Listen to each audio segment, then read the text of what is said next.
Welcome. In this tutorial, I'm going to show you or teach you how to delete your Snapchat account permanently using your mobile device.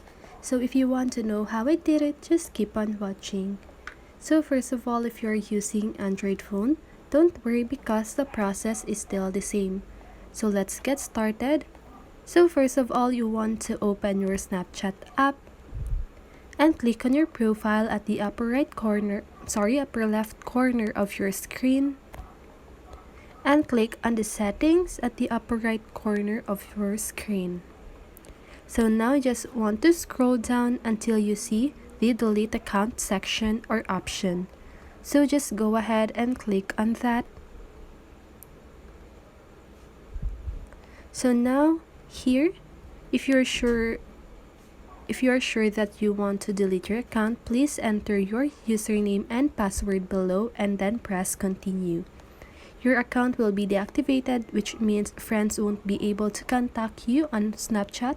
You will also lose any chats you've saved and any snaps and chats you haven't opened.